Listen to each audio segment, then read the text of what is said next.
Roll call. All right, can everybody hear me?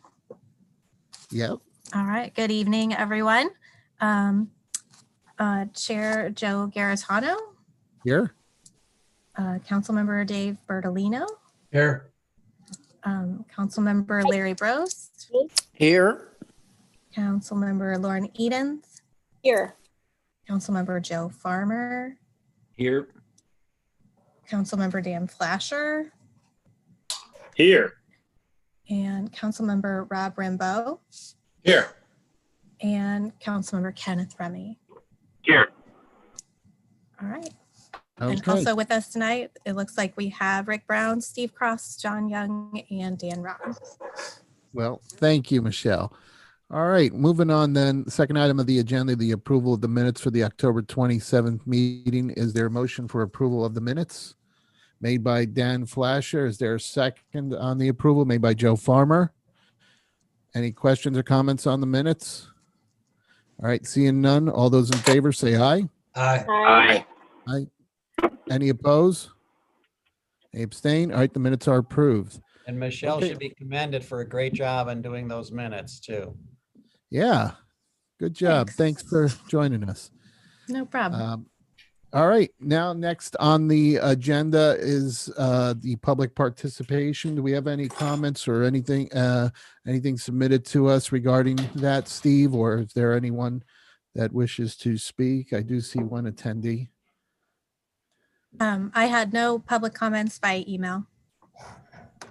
Okay. There, the person that is attending, do you have any public comments that you'd like to make? If you do, I think, is it the raise hand feature for attendees as well? Okay. Yeah, either use the raise hand or you can do chat if you wish to speak. If not, welcome to join us. All right. Then we're going to move on. Next item under Public Works, we have no for information items. So with the first 4 action item is the proposed projects for the STP federal funding application. So Rick, I will hand it off to you. Well, thank you, Chair. Council members, frequently at this time of the year, we receive notice of of federal funding becoming available through the East West Gateway Council of Governments. So that is the case again this year. They have announced 2 programs, the Surface Transportation Block Grant Program, or STPS, and the Congestion Mitigation and Air Quality Improvement Program, or CMAQ.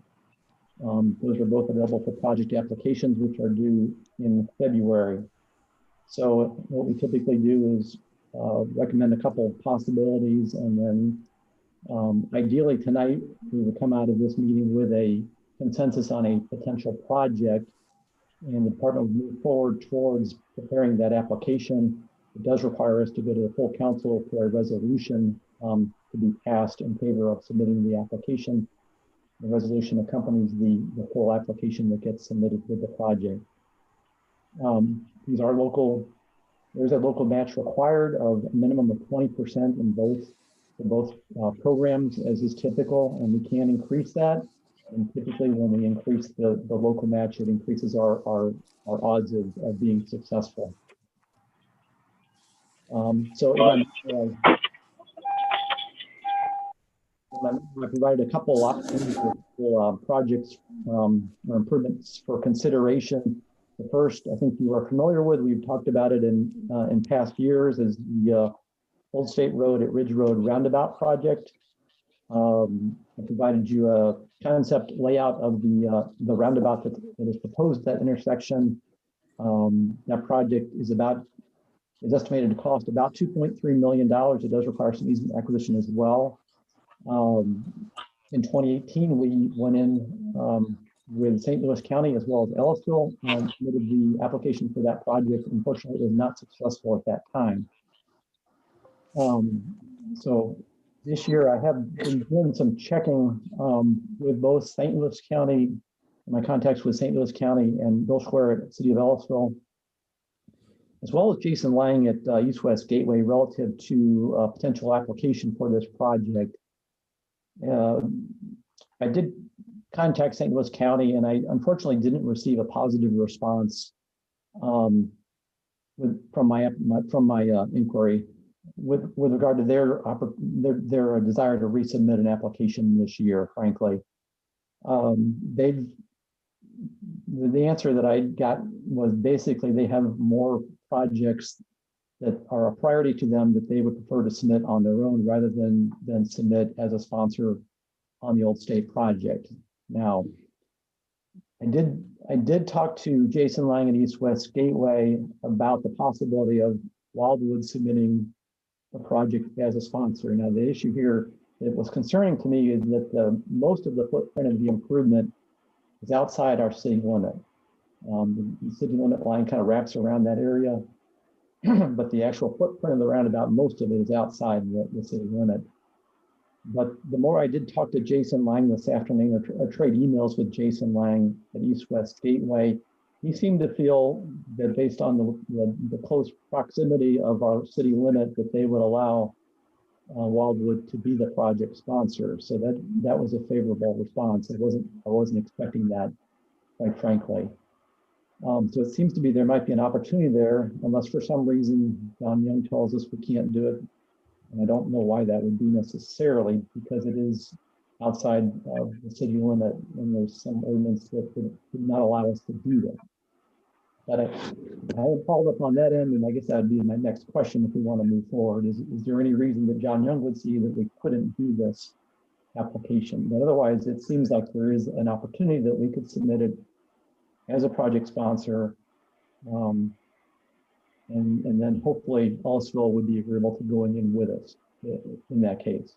Yeah, Rick, before you do get into that, you had mentioned you talked to St. Louis County, but I don't know if I heard you say, what about Ellisville? Because they are part of this over there, and I'm interested in hearing what they've got to say. So when I talked to Bill Schwer, he said he felt they were very comfortable going in the project as we did in 2018 with St. Louis County as the sponsor, and Wildwood and Ellisville also part of the application.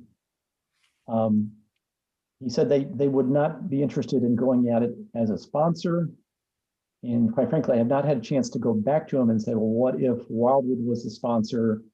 Would you still be interested in participating with us? So I need to close the loop on that end if we are desiring of moving forward for this project. I think I can't see why they wouldn't. If we were the sponsor, it would really be a question of dollars and cents, I think. Previously, we were talking about splitting the local match 3 ways. Now we'd be talking about splitting it 2 ways. So there could be a concern that, from a dollars and cents standpoint, perhaps, I don't know. I need to follow back up with Ellisville in that regard. Yeah, I think that would be something we might want to know, because the arrangement sounds the same as it was. Was it 2017 when that was submitted, or 2018? For 2018. Okay. Yeah. And so that would be helpful to know, because we need to make sure we get that straightened out. Sorry to then interrupt you, but I wanted to get that clarity on that. So you did have a question for John Young, I believe, was where you left off. Well, his question was whether or not the city has the authority to make street improvements outside its boundaries. As a general nature, a city can do construction, but I do want to do some review, at least of the charter, to confirm that there's no conflict with the general statutory authority. All right, Rick, what else did you have? Apologize if you can hear my printer going up. I think one of my daughters is printing something right now. I apologize for that. Okay, I don't hear it. All right, so Rick, are you done with that part there, or? I think so. I can move on if you like. The second improvement project that I suggested for consideration was the Route 100 improvements. As I know you are aware, MoDOT had completed a study more recently of Route 100 and recommended some safety improvements. 2 projects, the Route 100 J turns at Pond Road and Route T. And then there was the turn lane improvement project, the left turn lanes at the 4 locations, Lunas, Woodland Meadows, Pinkin, and Hawks Rest, Windy Hollow. So those could be considered individually or cumulatively, potentially. The J-turn project was about 2.7 million construction cost or costs for design and construction in my estimation. The left turn lane project was about 2.4 million, a little bit less for design and construction. I would point out a couple things with the Route 100 improvements. MoDOT does have a separate cost share program, which we utilize for Route 109 in part.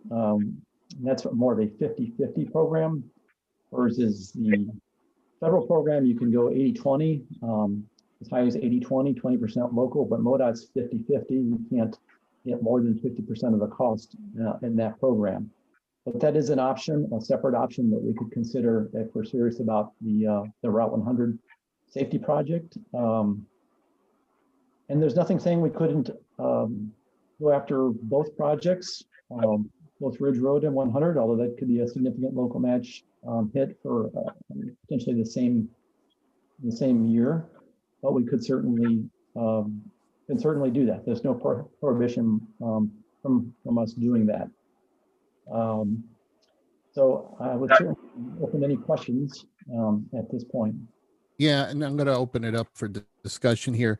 I do want to highlight what you did say there, because in years past, we did submit multiple applications. Last year, we took a different approach, and it was a discussion that the committee had where we decided, we'll just do one application, and it was for the 109 and BA roundabout, which did get approved and is getting funding to move forward on that. So, so there are options on the table. But maybe before I do open it up, Rick, you don't have to submit this until February, if I recall. So I think we probably want to get that ironed out, especially with the Ridge Road and the discussions that we've had with Ellisville in years past in the St. Louis County. I would think that maybe that's something that needs to be followed up with Ellisville before we even get into it, just to see where they are with this. Are they going to be in this or not? Because, I think my opinion, and I don't know what others think, they have a role to play. Unfortunately, it's a situation that it's an intersection that affects the Wildwood residents the most, because the Ridge Road is all Wildwood, with the exception, I think, of the school right there and one of the subdivisions. And then everything towards the west of Old State Road is, Dan Flasher's Ward 7 and Ward 8 over there. But it's one of the top things we keep hearing over and over again about that intersection. So those are just my comments out there. So I guess we'll start it up, and I'm just going to go down the list here. I see the hands up of Council members Remy, Edens, and Rambo. So we'll start with Councilmember Remy. Ken, can you hear us? Are you on mute? Yeah. Sorry, guys. Thank you, Mr. Brown. That was great. Just a couple clarifying questions. I went to the website for the two different types of grants, or two different programs, and I wanted to understand what exactly goes into deciding what would be a project. I noticed obviously on one of the projects it talks about obviously impact upon transportation routes, bicycle trails. It also talks about safety with sidewalks. Was there any consideration, or is it even feasible, or is it just not the right grant mechanism if there's an opportunity to see if there's a project? And I'm just going to go into something I'm going to ask about, which is, are there any areas like Woodmill Road or erosion areas that will affect our infrastructure in a way that this grant might in fact actually could be helpful?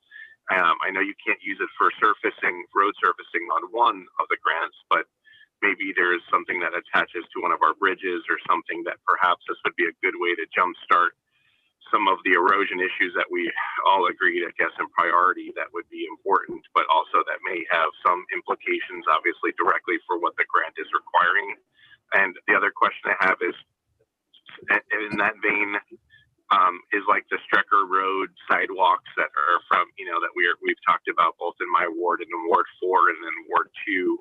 Is that just too small of a project and wouldn't fit within the confines of such a grant, or is that something also that would be considered? Thank you. Councilmember Ramey, yes. So the program, both the programs are limited only to roadways that are classified as under East West Gateway's classification system as a major collector. So that is one of the main constraints that we face is it has to be a major, what they consider a major collector. So for us, that boils down to limiting a lot of smaller volume roadways. The ones that we do have that are eligible are Wild Horse Creek Road, Valley Road, Strecker Road. I could pull you all the names if you like. Fox Creek would be on there, Allenton, some of those routes. But not the lower volume ones. Excuse me, Wild Horse Creek is not on that list. If I said it was. So there are some routes that I would love to use the money on. In fact, we were looking at the possibility of using it on Wild Horse Creek Road because we do have some small culverts, short span bridges that are in poor condition. That I'd love to be able to use that money to replace them and even do a lot of work on Wild Horse Creek Road in that area, but that road is just not in, it's not classified as a major collector and it's not eligible. And so we can't go after that either program with it. Strecker Road is on the list and it would be eligible. And so the sidewalk project certainly could be submitted. That project is so small, I almost would not want to do it for that reason, because there is a certain amount of effort to go after the federal funds and then meet all the requirements. Just for a small project like that, I would hesitate to do it. And frankly, the other program that we usually utilize very heavily is the Transportation Alternatives Program. That's probably a better one if we really want to go after that sidewalk improvement on Strecker, because it's geared more towards pedestrian and bike improvements anyway. So that would be where I would steer that project, potentially the next round of TAP funds that might come out, the Strecker sidewalk project, that is. So erosion, when it affects a bridge, yeah, there could be a match there if that bridge is on one of our roads like Strecker that is considered major collector road. I don't see a lot of potential there, quite frankly, at least as of yet. But if there is, I'm certainly game to go after it or consider it. Okay. All right. I guess next, Councilmember Edens. Okay, just a couple of thoughts. Obviously, I'm going to start back with the Ellisville shared Old State Road improvement. Obviously, we want it done to help our residents, but isn't it a fair argument that if Ellisville has most of the land in question, that they should pay a higher cost for improvement relative to the amount of land that they have in the game, even though it does help Wildwood residents? In other words, if twice as much of the roundabout is Ellisville's, they should pay twice as much, because at the end of the day, it's still an improvement on their property. You know, and if it's not possible, I mean, I'm still not willing to spend any money unless they're willing to spend some money too. So I think the first thing, it would be great if we could try for another meeting with them and then come back. Regarding the Route 100 improvements, obviously, a 50-50 split is not as good of a deal with MoDOT as if we get the federal funds and pay 20% local matching. I don't know that MoDOT should get off scot-free for their highway for which they've identified the improvements, but obviously 20% is less money for us than a 50% matching. Now, my question is, have we ever pursued federal funds and worked out a deal ahead of time with MoDOT? In other words, hey, MoDOT, would you go in 50-50 for that 20% local funds that we pay? In other words, MoDOT pays 10% of that 20 and we pay 10%. Still a 50-50 ratio, it's just a much smaller expenditure because we receive those federal funds. And I really don't understand why MoDOT is not doing the federal grant and we are spending our staff time to get money that saves MoDOT money. I mean, why are they not devoting staff time to try to get federal funds themselves? Can I respond to that quickly? Yes, Yes, yes. please. Yeah. First off, I do believe that they are going to pursue federal funding on their own with their own allocation of funds. I believe that Ryan Piercy is genuine in his intent to Okay. try to program improvements. It's just a process they're going to be going through this winter into spring as well. So I do believe there is a chance that they might find some money in the following years. Now, I don't know if that's next year, the year after that. It's really anyone's guess, but I think his intentions are good. But quick question, would that money just be used for their 50%? Well, when they fund it completely out of their federal funds and their local, they do have to put in their state funds to match it. But we don't pay a penny, Okay. if they fund an improvement out of their program. If we go to East West Gateway and apply, we're going after a separate set aside of federal funds that's set aside for the local governments. We're just opting to use it on MoDOT's system. So yeah, MoDOT's getting a great deal when we do that. So the question is, can we go after these funds and ask MoDOT to split the local match? Certainly we could investigate that further. What I was talking to Jason Lang about today at East West Gateway, he said that they cannot contribute federal dollars as a match. It has to be local dollars. So I don't know if that creates issues for MoDOT, but effectively they would have to use their state dollars as a match to our dollars as the local match. They can't use federal dollars. But we can certainly explore that more to see if a possibility. Would a loophole be a reimbursement to the city of Wildwood rather than upfront funding directly to East West or the project? Possibly. I don't know. Okay. Yeah, I would want to know if that would be possible. And if not, I would say let's wait for them to pursue if they can pay for it on their own. If I was East West Gateway Council, I would only want to give money to projects that I know exhausted a search for other revenue sources. Meaning that MoDOT would have tried to pursue fully funding it with their own source and the federal government first. But that would be me. Okay, that answers my questions. Thank you. All right, and we're going to move on next, but I just interrupt for a second. Ken is trying to get back into the meeting, so if you can add him, that would be great. And then, just following up on Councilmember Eden's, I'm kind of sensing, just so we can keep the meeting going, that maybe we'll have Rick look into some of these questions. And Rick, if it sounds good to you, we can put this on the agenda for the January meeting, and then we'll make a decision on how we want to go about with the application in February, since there's more questions that need to be answered. All right, Councilmember Rambo, you're next, and then I see Councilmember Bertolino. Great, I'll make it really quick. Those were good questions from Councilmember Edens. But I tried to look at this from a safety versus traffic flow perspective as best I could. And I looked at the crash data, and it seems pretty clear to me that the Highway 100 J turns are more of a safety issue, and the 100 left turns might or might not be more of a traffic flow issue. So I prioritized them, that way in my own mind. But my question is, as a newbie, I'm not really privy to, or I wasn't privy to the year of discussions about the Ridge Road roundabout.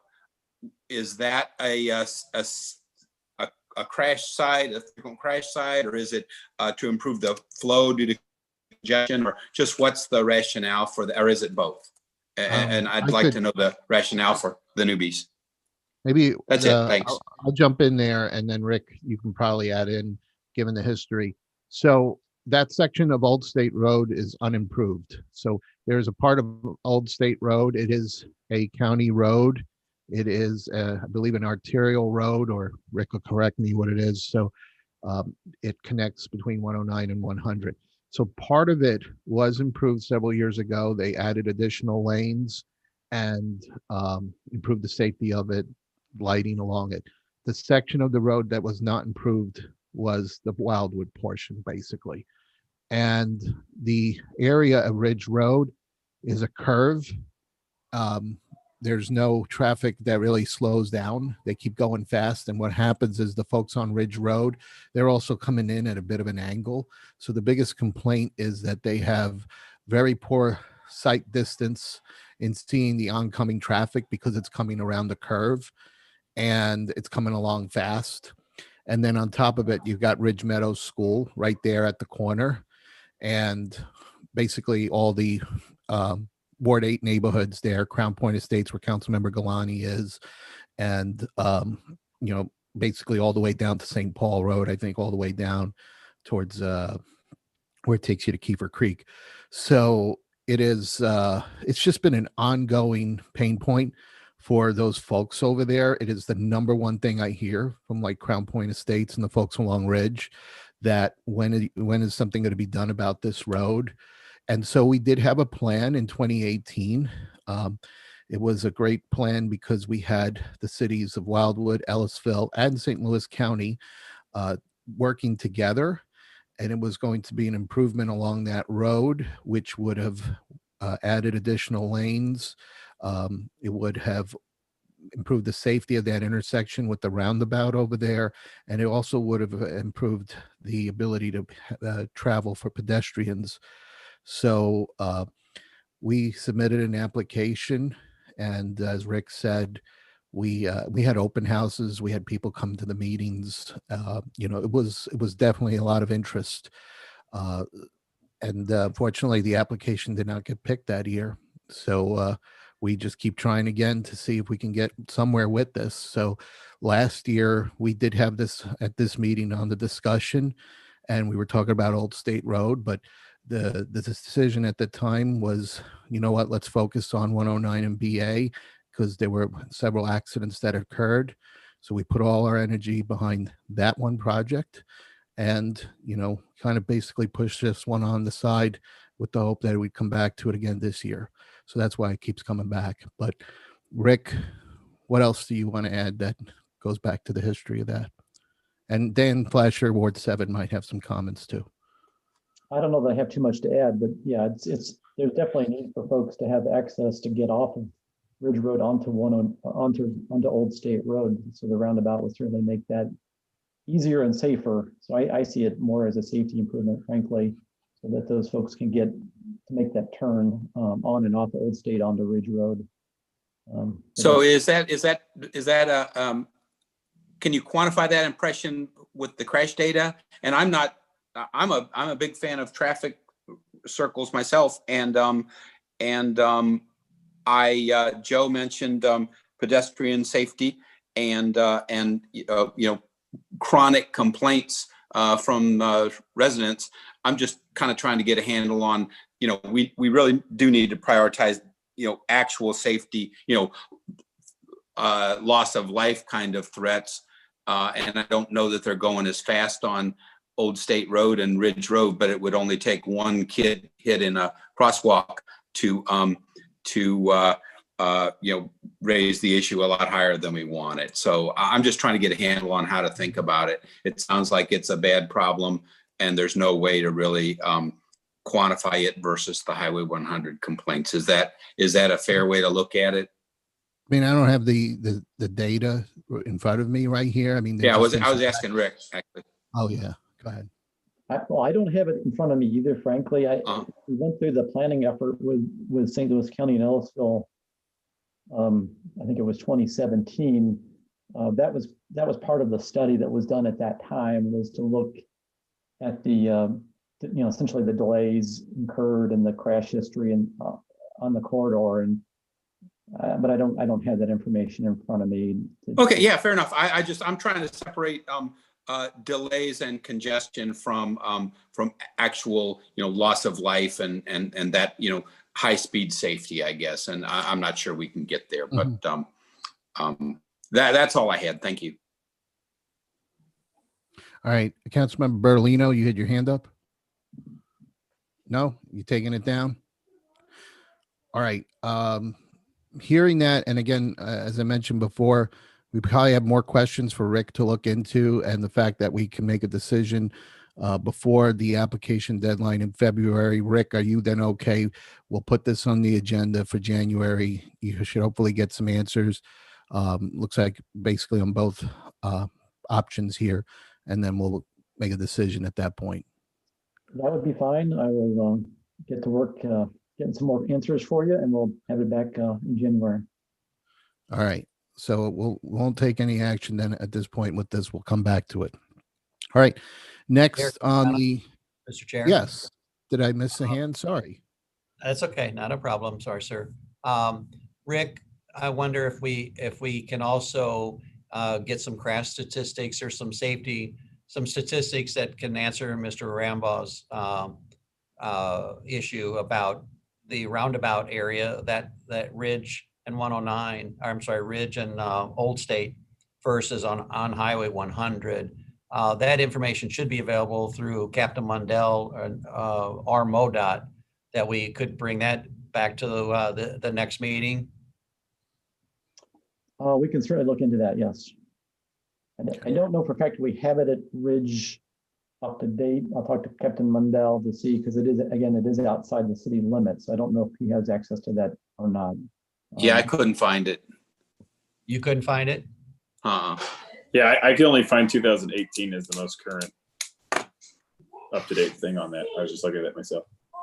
I just want to be prepared. I just want to have be prepared to defend this from a public safety perspective. That's all.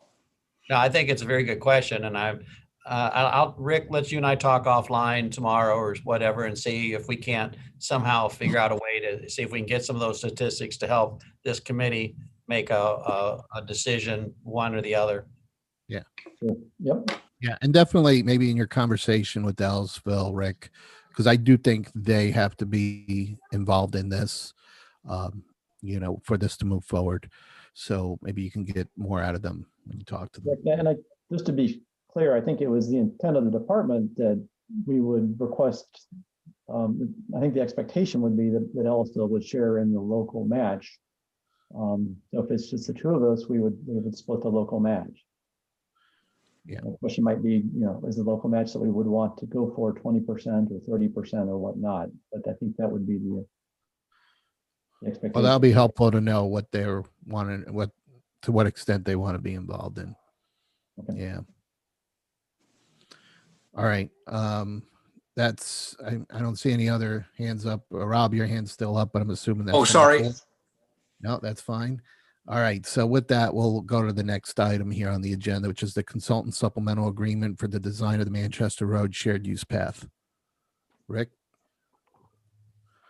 Thank you, Chair Garitano, council members. So this next item, you may have noticed there was not a attachment posted with the agenda. I had anticipated providing that information to you. Unfortunately, I was not able to get the supplemental agreement that is requested from the consultant finalized in time for this meeting. So I am going to ask to postpone this item until the January meeting, if that's quite all right with you all. I apologize for not having this ready. I think the Thanksgiving holiday had a little something to do with it, and I probably put a little too much pressure on the consultant to make some last minute changes in the supplemental agreement. But I would like to bring it back to you in January if that's okay. Okay, I don't see any objections to that, so we'll put that on the next meeting agenda as well. And Michelle, I'm assuming you're making note of all this. All right. Next on the list, then, consultant agreements for the final design of Bridge 386 and 387 on Wild Horse Creek Road. That's what council members, this is the second of two. This is a agreement with our consultant CDG Engineers to complete final design services for two bridges, Bridge 386 and Bridge 387 on Wild Horse Creek Road. Those bridges are close to the intersection of Austin Fort Road. I did provide some information in my memo relative to the specific location.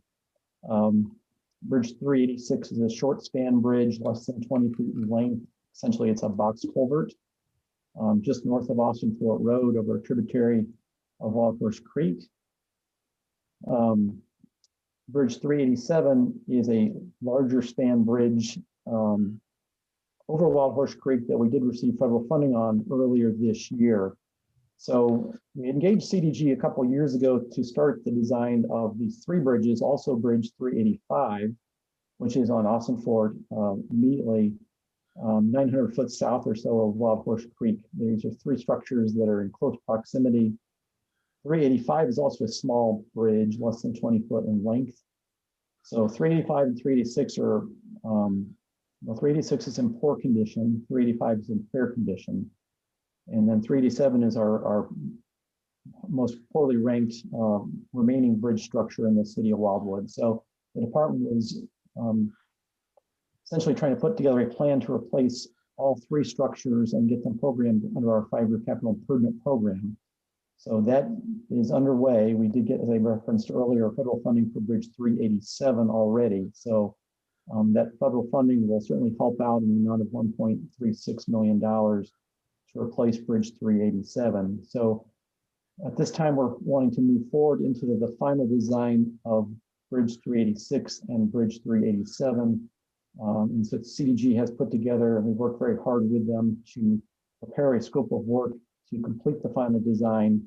And that fee with scope of work is presented to you tonight for approval.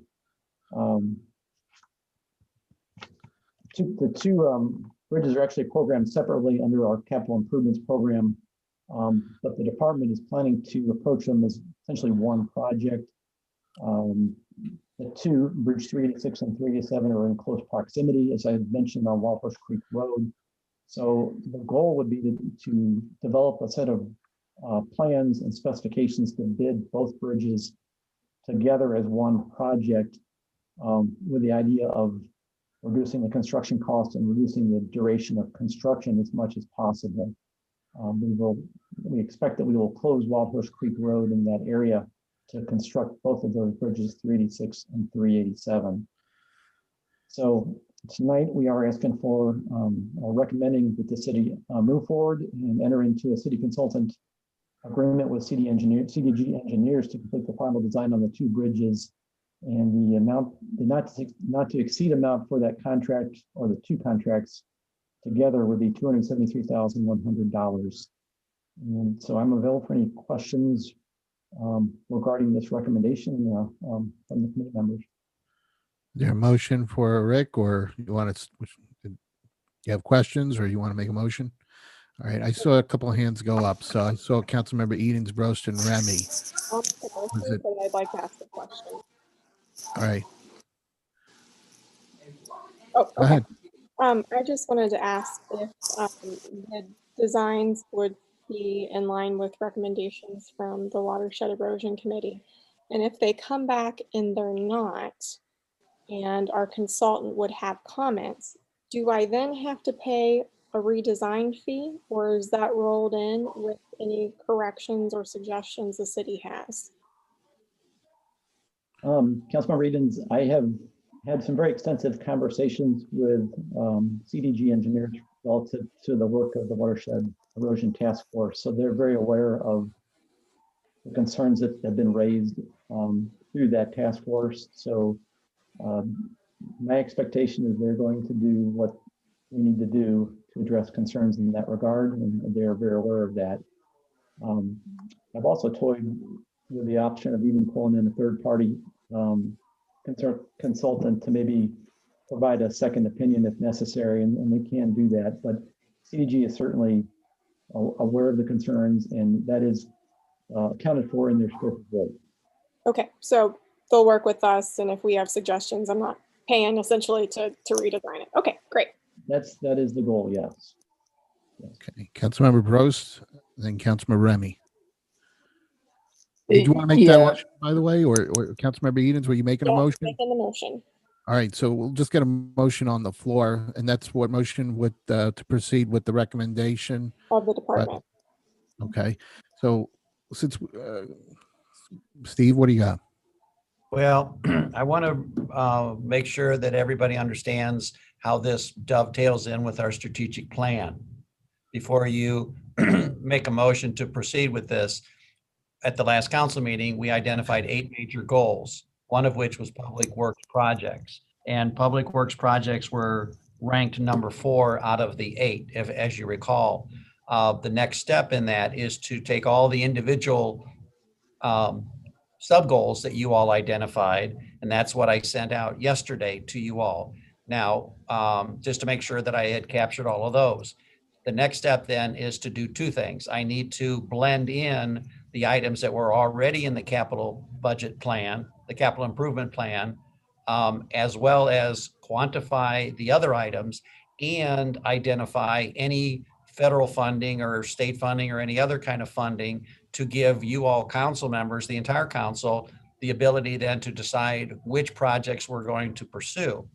So I guess I raise all of those issues just to make sure that, you know, where this fits in with that overall strategic planning process that we're undergoing, because if as a council, you all decide, well, we might do Bridge 387 because there is, you know, some federal funding, but we're not going to do 385 and 386 because of we've decided as a council to allocate monies to something else. I'm just making sure that you all are aware how this fits in with the bigger issue that we're dealing with from a strategic planning point of view. Thank you. Just as the maker of the motion, my understanding is when we did that as council, maybe it was for starting completely new projects, but not necessarily for regular maintenance. And I would also add that these bridges are in poor condition and therefore should be a priority. But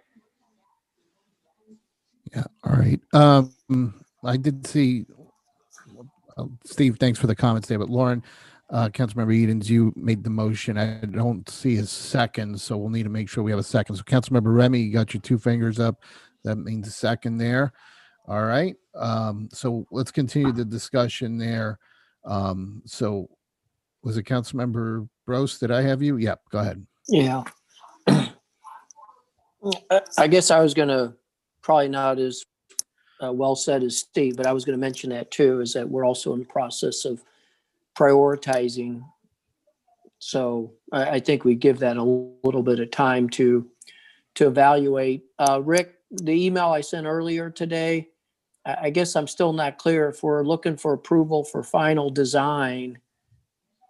I mean, why wouldn't we take what you have here tonight and at least, you know, with Bittners and people that live right along here that have expressed concern and interest, why wouldn't we at least present this? This looks sort of, to me as a non-engineer, sort of like a preliminary design.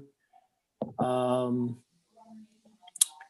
mean, can you explain that? I'd like to have more public input on this before, you know, we have to spend money twice, but I might not be saying that properly. Well, maybe I gave you the wrong impression. We are certainly more than willing to meet with any of the property owners whenever they would like to meet.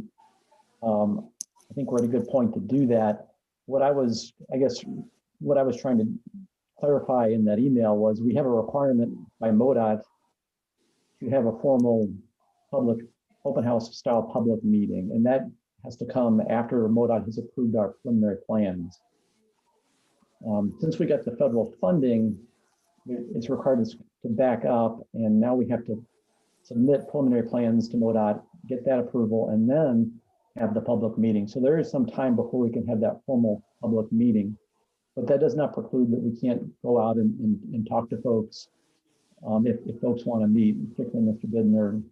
I think that would be certainly helpful. So we're not opposed to that by any stretch. And I'll be glad to work with you, setting that up if that's what you'd like to do. Okay, so the preliminary plans are a prerequisite for a public hearing. So how much money spent to come up with the preliminary plans? to get that meeting going? I mean, is that 25,000 or 100,000 or? And so keep in mind, it's a good question. Might take me a second. I mean, just a round number, Rick, from past experience, you might say. Well, I can tell you the number they have in their proposal is about 17,000. Okay. Yeah. And so I'll go ahead and email the Bittners. I don't know. I know they have property on both sides of Wild Horse Creek and along Austin Fort. Yep, they do. And because I just want to make sure that they want to have input on this. So, and I still feel that the bridge that has the federal funding, I think is over in one pile where we certainly don't want to ever lose that. But I think beyond that, we have a lot of hard thinking to do on priorities. And so it's sort of like right now we've got a chicken and egg thing going on. And even a matter of another weeks is going to really start to solidify where we are as a city with our priorities. And again, this is all in Ward 1, so I should be like saying, yeah, let's do it tomorrow. But it wasn't the number one item, and that's really what I think overall. I was pleased that what number one was, and that's still is most important for Ward 1. Thank you. All right. Was there another hand up, or I don't see any other hands up, I guess, to discuss. All right. So with that, then we do have the motion on the floor to proceed with the recommendation made by Councilmember Eden, seconded by Councilmember Remy. So all those in favor? Yeah. Oh, go ahead, Larry. You have a comment? I'm sorry. Hey, Rick. Yeah, Rick. One other question: if you execute this agreement, you get the public hearing, or at some point, if the project was to cease, would there just be a settling up of their fee, or is there some obligation for the total? No, there's no obligation that they are compensated for the total amount. They get compensated for work that's completed. So as they go along, they invoice and we pay those invoices. So if we did, for whatever reason, terminate the project, we would stop their work in progress in the contract. Okay, point. Thank you. Mm-hmm. Okay, any other hands? Steve? I'd just like to ask, and I'm sorry for sounding like a broken record, but is there any reason why this needs to be voted on tonight? I'm just concerned that you're going to pass a motion to do something prior to us as a whole body, the council and the mayor and me, in terms of what the priorities are. Is this something that's urgent to do tonight? It would be nice to not delay it another month. Our consultant is looking to move forward. I'm sure we could adjust if necessary. I guess my thought was it is both of these projects for 386, I believe the final design for 386 is actually in next year's budget. So if that moves forward, then it would be considered approved. So I will defer to the committee. If you'd like to approve one or both or none tonight, we will work with that and move forward to the best of our ability. Rick, can I? Yeah. Oh, I was going to just ask for a question for Rick. Don't we have like a program that is to address all the bridges in the city, and that's based on, I think, inspections, and it's been kind of a long-term approach to work our way through this list. And so I'm assuming these are those bridges that are part of that list, but refresh my memory if you could. Well, they certainly are. And we've been working through our worst case bridges for many years now and have made a lot of progress towards that, but we are working our way Now, from not just replacing the bigger bridges, but focusing on the smaller short span bridges, but the Bridge 385 and 386 are among our worst small span bridges. Bridge 386 is ranked third worst out of 24 structures. And then 385, which is not on the agenda tonight, is fifth worst out of 24 structures. So they're among our worst structures. We do need to address them. They will not last forever. All right. I saw Councilmember Brost and then Edens. Yeah, I guess, Steve, I hear what you're saying on if we approve this tonight, I think what we're effectively approving is an interim to get it started of $17,000. And as much as I think sort of like, we got to keep in motion and at the same time, solidify all the priorities. But, I think that interim to get toward a public hearing and get a plan, I don't think the 17,000, eventually it would be money that would have been spent with value for the city. Okay. If I'm understanding Rick right. I understand. All right, Councilmember Edens, you have a hand up? Yeah, Larry just said what I was going to say, which is the bridge isn't going to become less poor in its condition. So if you delay the cost of design, you're going to have the cost of design and completion potentially in the same year, which could be worse constraint for the city budget rather than spread out. And I mean, again, in terms of priorities,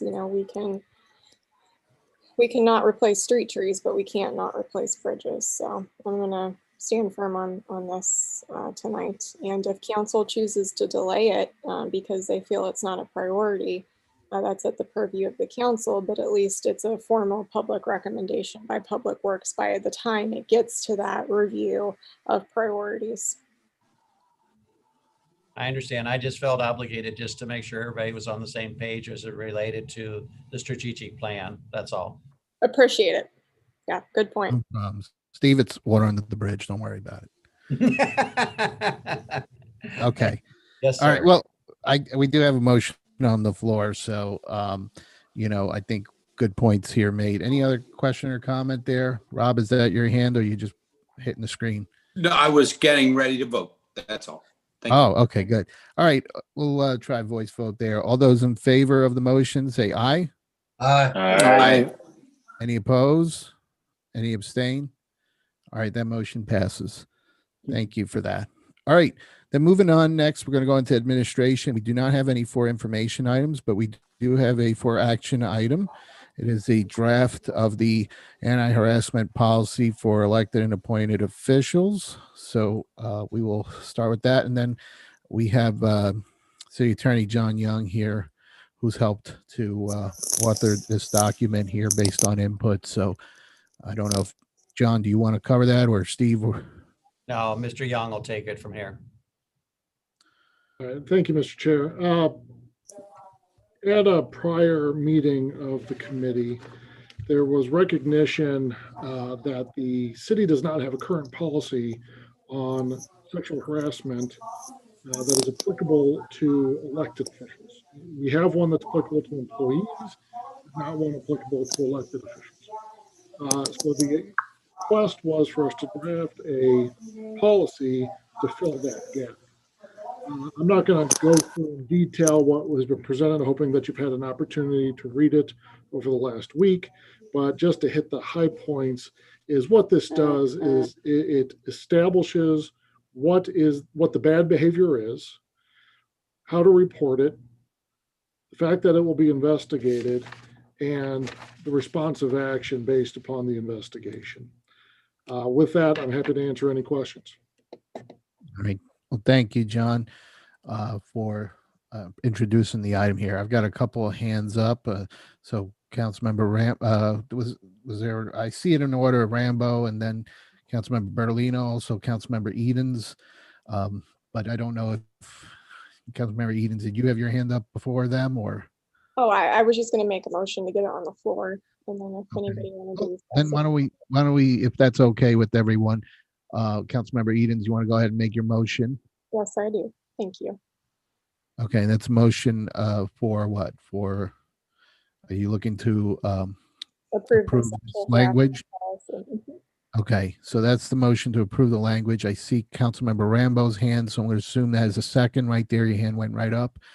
All right, let's start the discussion on that. So we'll start with Councilmember Rambo, Bertolino, and then Remy, from what I see here on the list. Yes, one relatively minor point and one potential snag for me. The first point, John, is the first paragraph. Accordingly, it's the definition. Sexual harassment may include a range of subtle and not so subtle behaviors, may involve individuals of the same or different gender, period. Depending on the circumstances, these behaviors may include, but are not limited to, unwanted sexual advances or requests, da-di-da. I think all the behaviors you listed are unwanted, sort of by definition, and I'm hoping to move unwanted, or maybe even a stronger word like prohibited, to the other side of the colon. Like, these unwanted behaviors may include something, words of that nature. And I'm not trying to wordsmith a lawyerly document, but I do think that's a list of prohibited behaviors, and it's not as strong as it might be. Do you have a counterpoint on that? Well, the simple counterpoint would be that the language is based on prevailing case law dealing with sexual harassment, and it's worded to be consistent with that. There's some benefit to following prevailing case law, and that is Sure. predictability in the outcome. And also, you've got then the birth of case law that says, all right, here's where it is actually, here's a fact scenario we can look at where it matches the behavior that we're dealing with. So we do that on purpose. We do it with the intent that it is replicable and predictable. Okay, good enough. That's exactly the answer I expected to hear. On page 3, though, you mentioned the sort of a vague penalty for false reports of sexual harassment will be dealt with accordingly and appropriately. And I would like, I know I'm going to get the same answer, but I would like to see, more concrete penalties, not only for false reports, but for the actual infractions themselves. And I know we can't have a schedule of, if this is your third offense, you get blah, blah, blah, or whatever. But is there, I assume there was a lot of thought given to, making this vague or leaving this vague, but it feels too vague to me as a non-attorney. Could you speak to that, please? Absolutely. And you raise a good point, but your point raises the complexity and difficulty in the preparation of a policy like this, is that what remedies can we have against elected officials for this type of behavior? Under our charter, removal from office is not an available remedy for this type of behavior, because it's not a violation of the charter, and you haven't moved. So it's not removable behavior. So the question is, okay, what is the remedy? Well, and that's why we leave the remedy up to the city council. And more often than not, what I envision happening is some form of censure. Now, the other option is if the evidence from the investigation rises to the level of criminal behavior, then it'll be referred to police department and the prosecuting attorney. Okay, so the only remedy would be, say, a recall election or something similar to that, and that's really it. Is it? I know this is way off on a tangent, but this is an important issue, and it's going to remain so. Is there any? What would it take to amend our charter to make this removal type of offense, or is that just opening a can of worms that you wouldn't suggest doing? Well, I certainly wouldn't recommend a charter amendment for this specific issue. Mhm. Wildwood is a little bit unique in terms of the terminology that's used in the charter is forfeiture of office, but it's truly an impeachment proceeding because it's a hearing and a removal by the city council acting in a quasi judicial capacity. Whereas in, like, say, a statutory city, and what I mean by a statutory city is those that are not charter cities, removal of their officers is for cause. And you can have a whole bunch of reasons for cause. That's a pretty broad term. But Wildwood's charter is much narrower than that. So would I suggest making a change specific to this? No. Are there charter amendments that could address this issue to provide for a more hefty response? Yes, but it is kind of opening a bit of a Pandora's box as well. Okay, I would just like more of a concrete, this is the action, this is the consequence, and it sounds as though that's not achievable. So, thank you. That's all I wanted. Well, let me say this. It's not that we can put in there that censure is the remedy. We did want to keep it a little bit open-ended just in case some further remedy does become available in the future. Certainly leave that to your judgment. All right. I've got Councilman Bertolino and then Remy. Yeah, Rob hit all the points that I was going to make about that. I thought it was a great policy, and then I got down to that responsive action and the sentence that says misconduct constituting sexual harassment will be dealt with appropriately, and that just kind of left me hanging. I don't know what's appropriate. I appreciate that the difficulty of putting something in there, but what I'm going to vote for this. But John, I wish you would, when it comes before council, could you have a sort of a list of possible appropriate actions that the council could consider within the legal ramifications of our charter? I will do that. Okay. Councilmember Remy. Thank you. I actually agree with both comments that were made before this. I think this is an important policy, and I'm fully supportive of it. I do have a couple thoughts about it, though. It's called an anti-harassment policy, but certainly it deals with one type of harassment. It's not comprehensive in its scope. And I certainly I'm going to make sure everyone that this is clear. This sort of sexual harassment is not acceptable to me, and I'm going to move forward. And whenever we get to finalizing this to pass this, but I do think, though, that there is an opportunity that we could craft a comprehensive harassment policy, and I actually might consider postponing this tonight so that we can craft a comprehensive goal and also abusive language harassment policy, and also separately will also include sexual harassment. I think it's important for us to have that comprehensive harassment policy, and why not all do it at the same time? Because I believe that in those circumstances, we probably would have very similar consequences for behavior that we find unbecoming of either a city employee or certainly an elected official. And so rather than just doing this piecemeal, I think that the bones are there for this policy thus far. So I'd like to see if we could maybe consider postponement to create a more comprehensive policy that does include both physical intimidation and other forms of harassment as well. All right.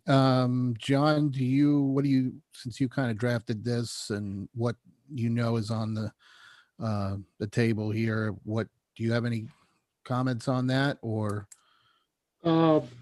There are other types of, I want to make sure we fall within the realm of legal harassment, not common harassment, if you know what I mean. And the reason I say that is we've got to be, because you're not employees, elected officials are not employees. And remember, we're only really dealing with elected officials at this point, because we have policies for employees. We've got to be careful about First Amendment issues. So can we talk about religious type discriminatory harassment or sexual orientation? Absolutely. We can add those things in. We can build those type of things in. Do I want to put in, you know, and I know this isn't what you mean, but I'm saying it just to keep it simple. Can we put in a policy that says you're not allowed to be mean or nasty? No, we can't do that because that's a First Amendment issue. But can we broaden the scope of this? Absolutely.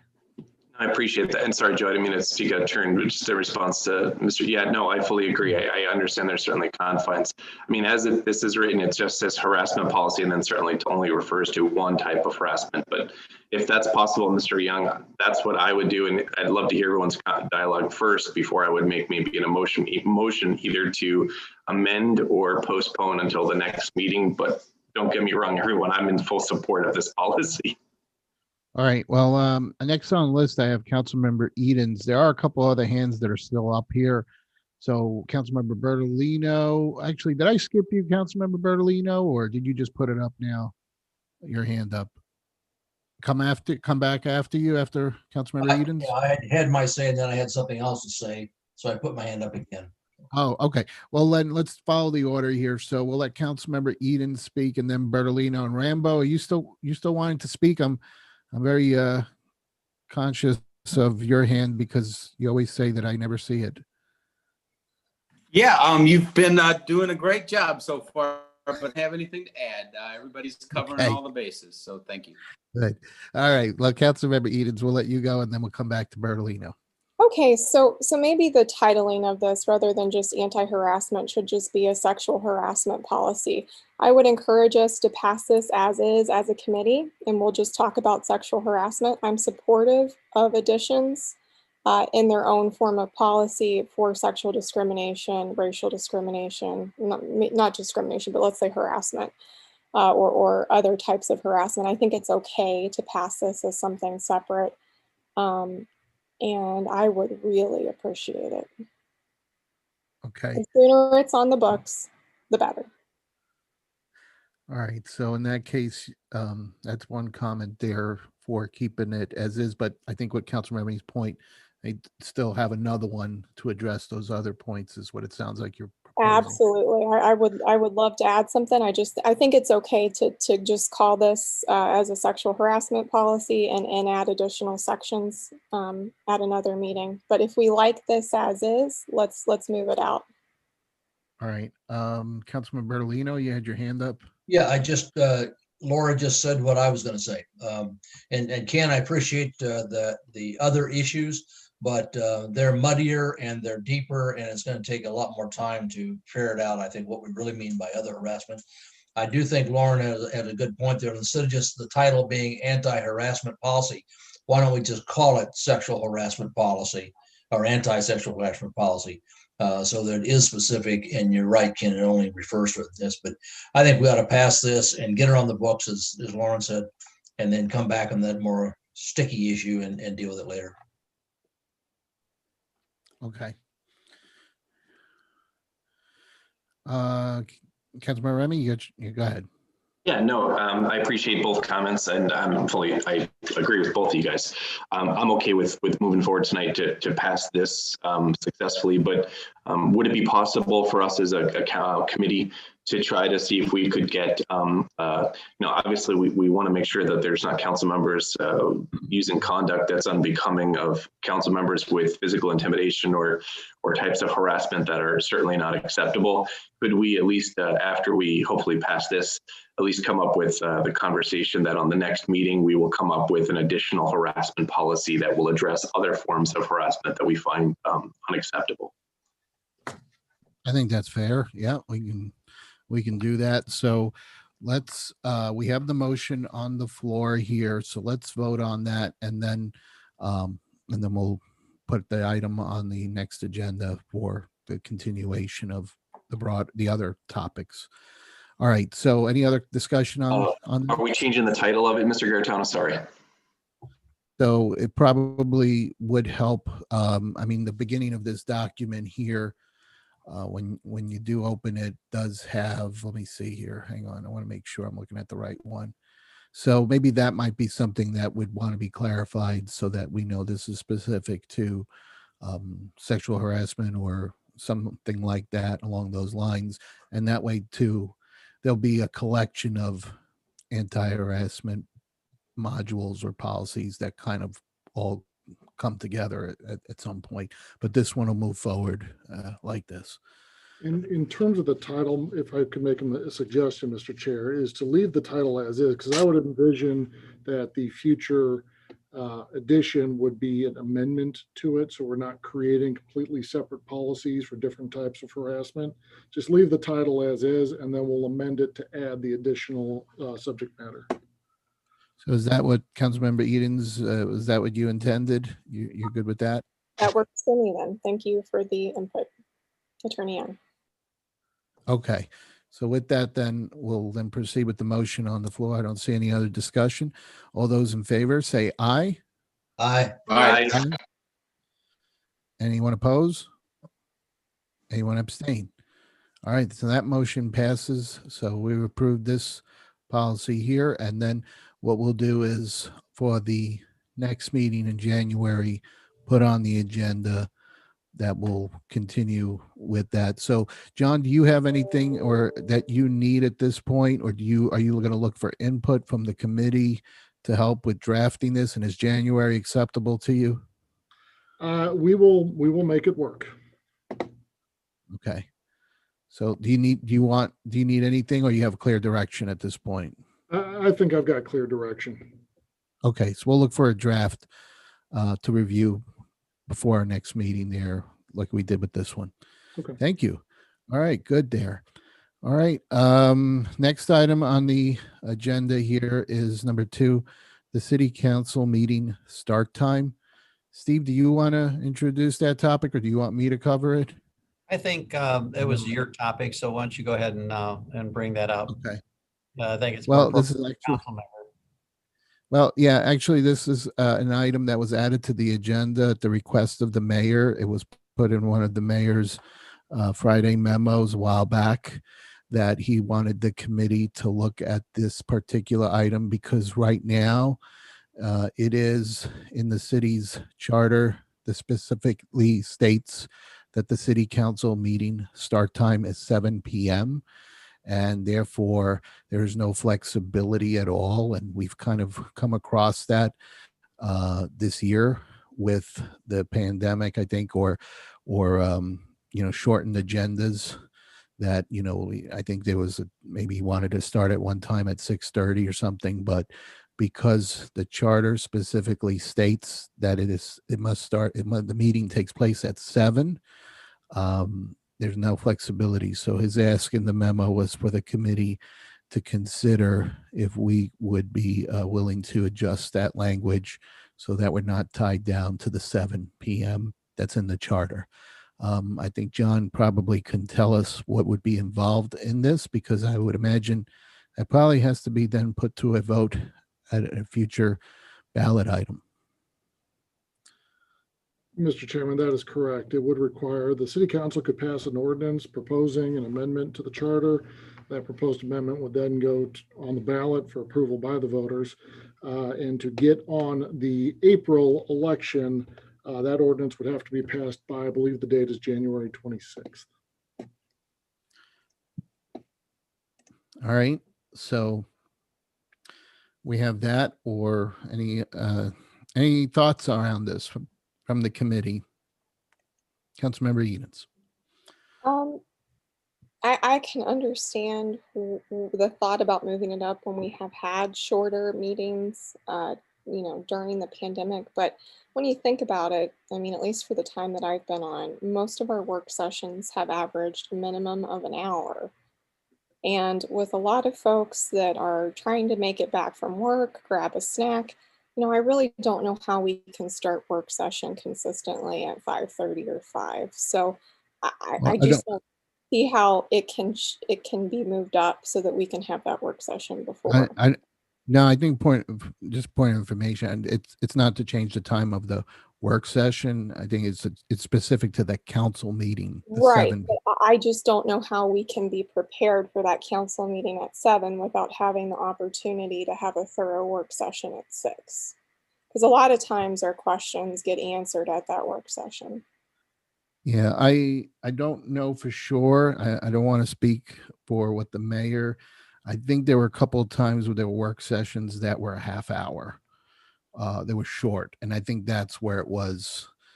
I think the intent there. I mean, we can either ask him if he can provide maybe a memo or context around it. I'm happy to ask and see if he'll share any more reasoning. But Councilmember Flasher and Farmer, you got your hands up. Yeah, thanks. My Lena? question is just based off of the public participation part. How do people kind of line up their schedule? You know, I'm new to this, so maybe that's easy, but how do people line up their schedules to be a part of that if they don't know exactly when we're going to start the meeting? Okay. Councilmember Farmer. Yeah, John, I guess this is maybe for you. Wouldn't we have to, regardless of what time it's supposed to start, wouldn't we have to announce that on an agenda that it's going to start at 6:30 instead of 7 in advance? I mean, some of these things seem like we have a work session and then it just runs over it's over quickly, and then there's no way to notify anybody that it's supposed to start at 6:30. I kind of thought that was the issue the last time. I mean, especially if we have to put it on the ballot. That seems like kind of a trivial thing to throw on the ballot for people. Well, yeah, this is the only meeting that is specific with a time. And so all the other meetings do not have it tied down to that.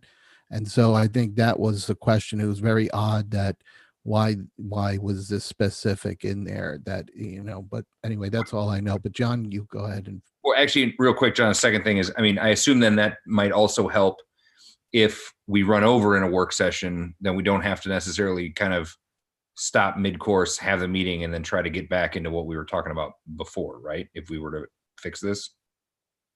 Well, let me make 2 comments to that. One is, in my experience, it is unusual to have a charter provision that specifies a time of day. It's not unusual to have it in an ordinance that says a time of day. But that's more easily changed by the governmental body if it's in the city code as opposed to in the charter. But to your point in your question about does it have to be in the notice, the answer is absolutely. The Sunshine Law expressly requires that the time of the meeting be posted in that notice, so that agenda that's posted is going to have that time of that meeting. In terms of the flexibility of the start times, I mean, most cities have a pretty regular start time for their regular meetings. But again, it's unusual to have it in a charter in my experience. Councilmember Berlino, and then we'll go to City Administrator Cross. No, let Steve talk and I'll pass on mine. Okay. We'll flip it around then. Go ahead, Steve, you go. Crisscross. Yeah. Hey, Chair Garitano, and I don't believe that we're talking about a flexible start time.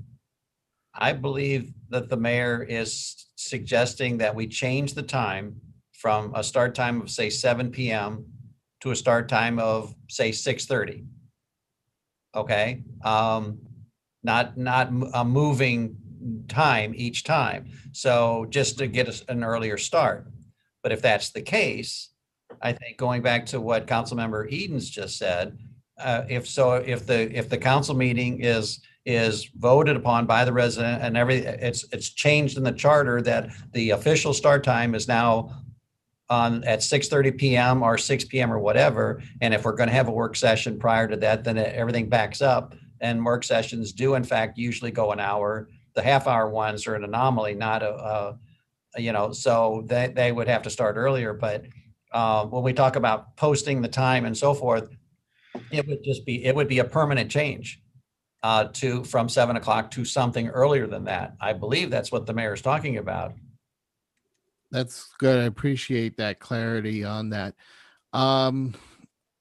Maybe, rather than make assumptions, let's see if we could get some more clarity from him on that, just to see. I'll tell you what, I have a message that he sent me a text and asked me to call him after the meeting.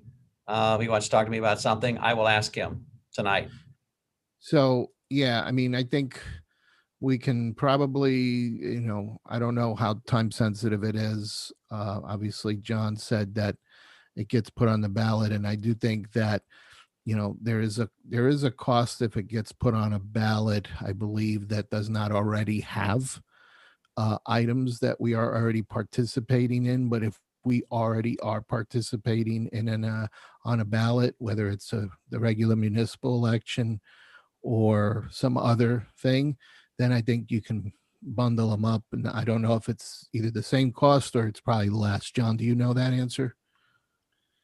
With the Steve? general, Yeah. the general municipal election, the cost shouldn't change by adding additional items because you still have your election for your council representatives.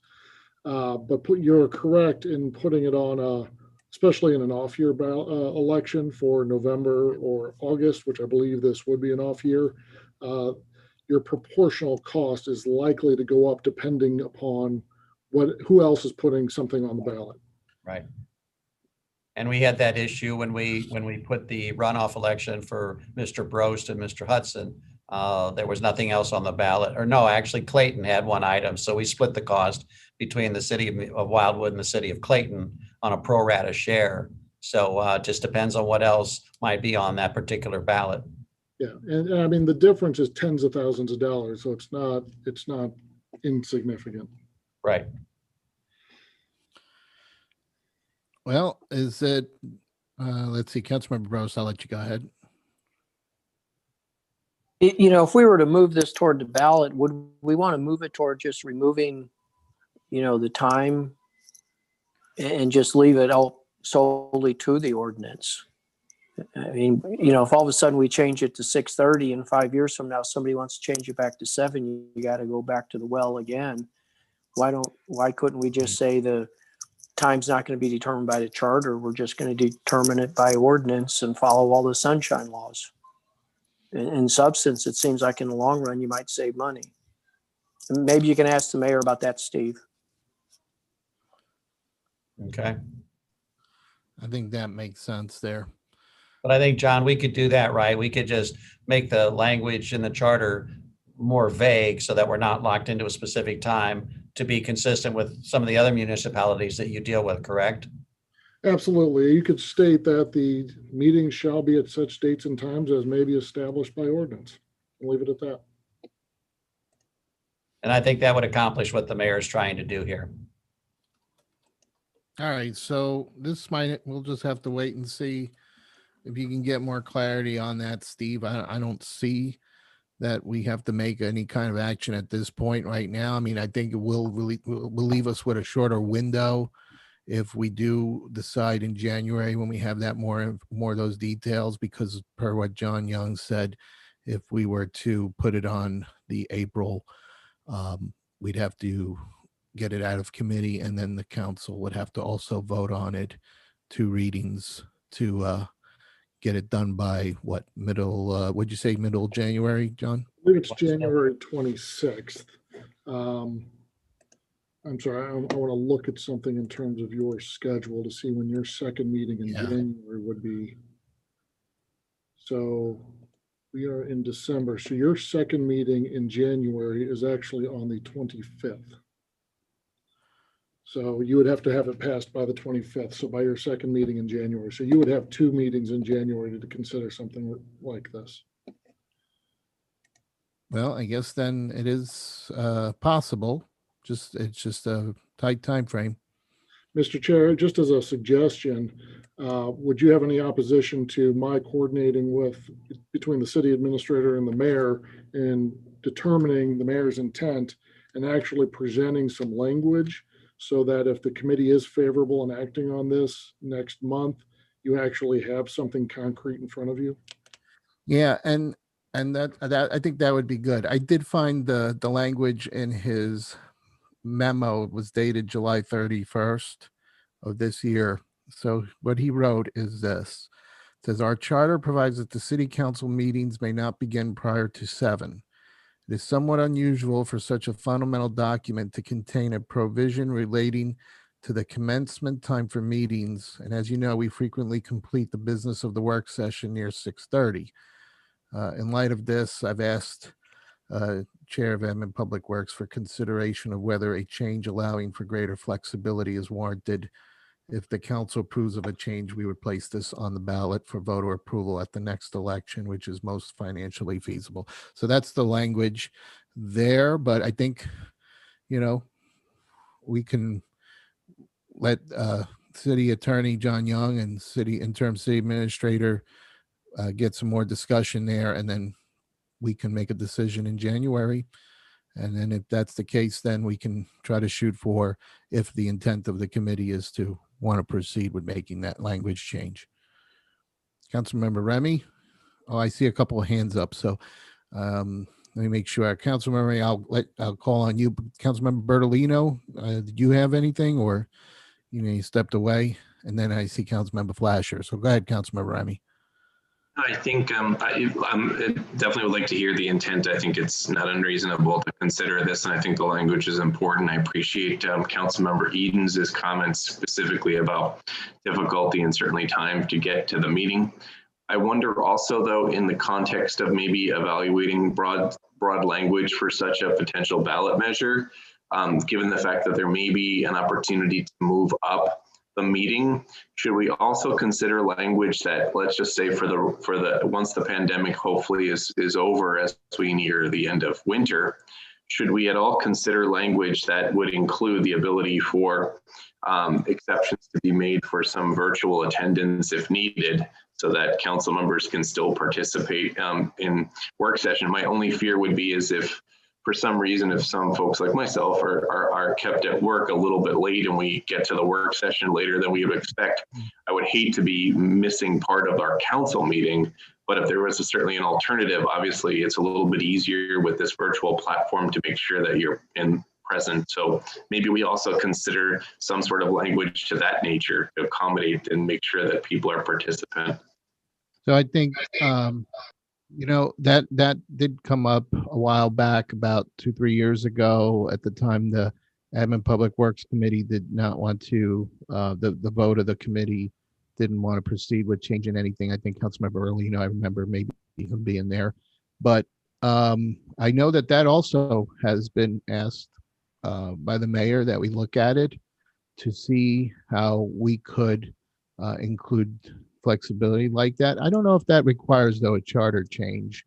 I don't think so. I think it's more just a policy or something like that. So we can pursue that. And in fact, I think I mentioned it to the interim city administrator Cross that we were going to be putting it on an upcoming agenda. But if not, we should put that to address that as well. Good point. Mr. Chair, if I may interject, your memory is correct. About 3 years ago, the city council, I think it actually got brought to the whole city council, was a model or draft policy on remote participation that I had prepared, and I'm happy to unearth that for the committee's consideration. Yeah. So I'll be good. Good point, Ken. All right. So we won't take any action at this. We'll let the city attorney and city administrator do some more research. We'll make a decision then in January how to proceed. All right. That's all I've got under administration. We do have some items that are not ready for action. Obviously not going to cover those today here. Anything under miscellaneous? Mr. Chair. I apologize. I skipped. Let me backtrack.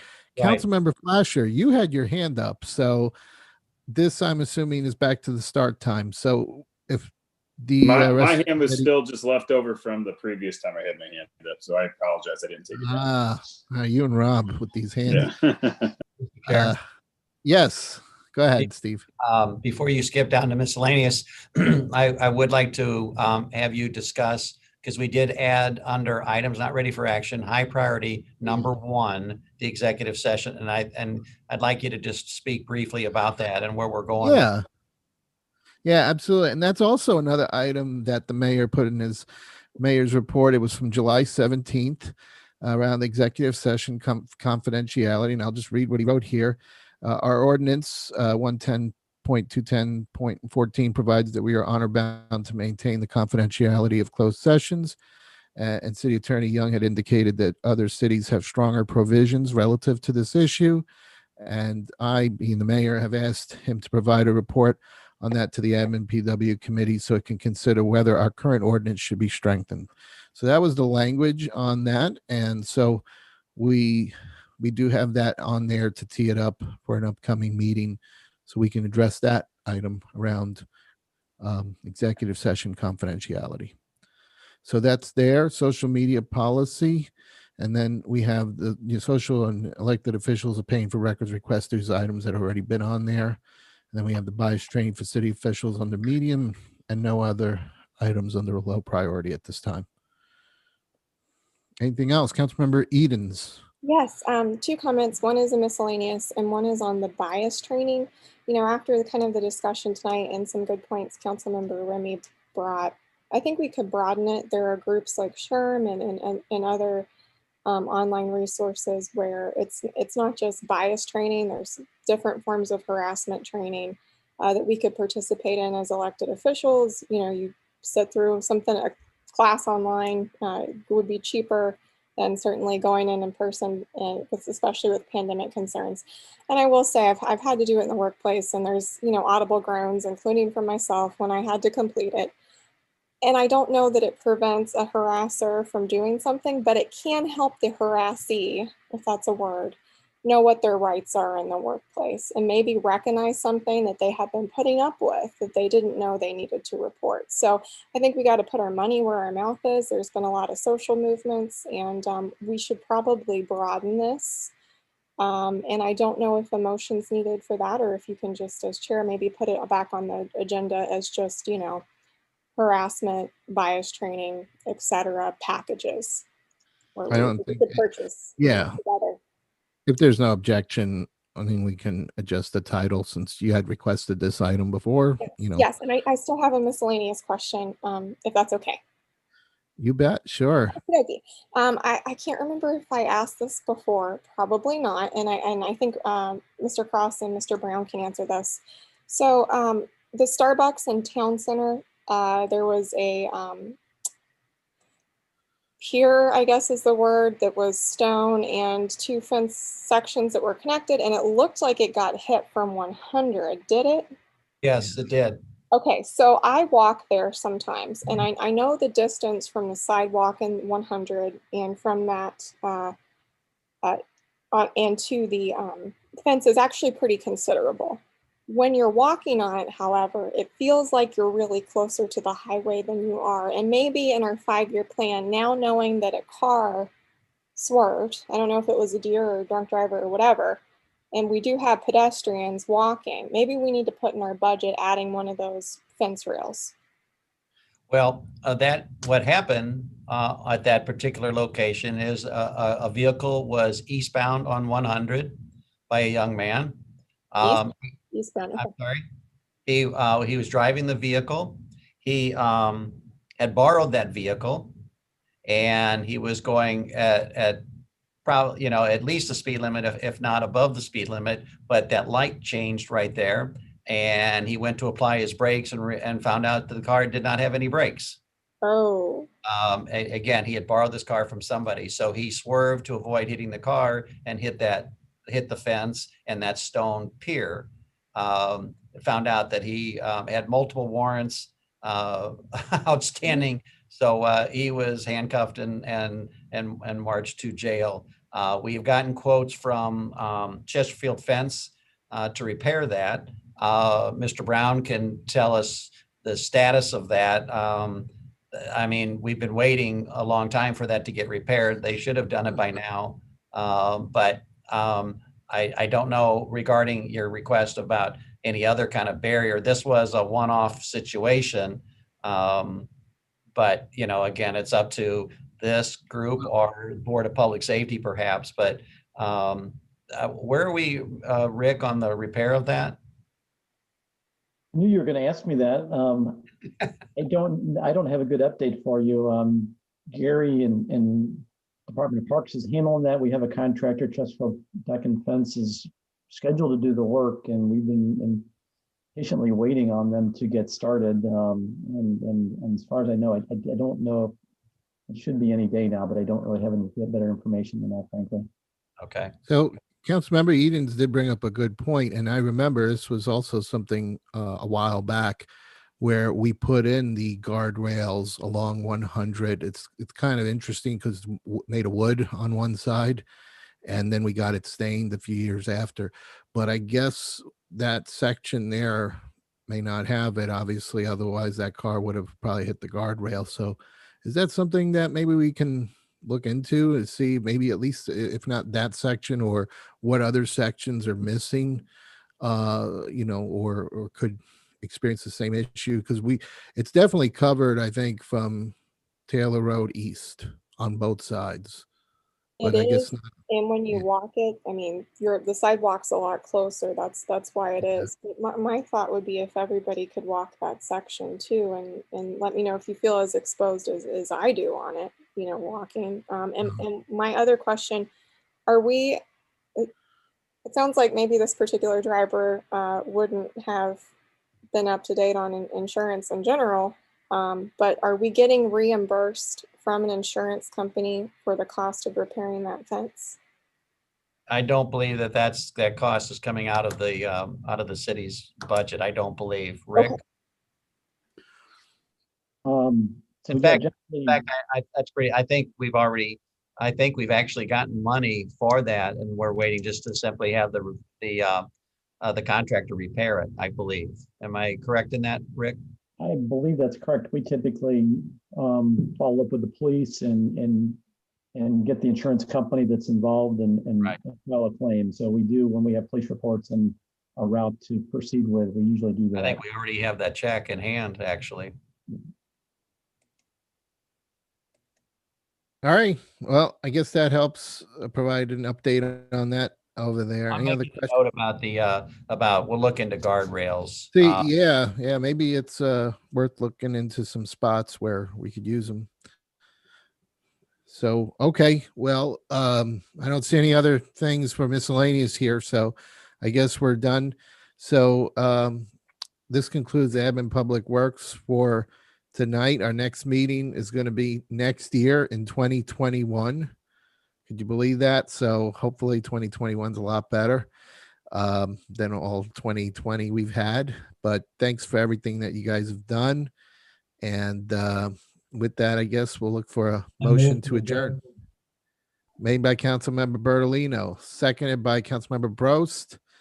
All right, all those in favor, say aye. Aye. Aye. Any opposed? Abstained? Motion passes. Meeting's over. Michelle, All right. Michelle, thank you for your help, Michelle. Thank you, Michelle. Yeah.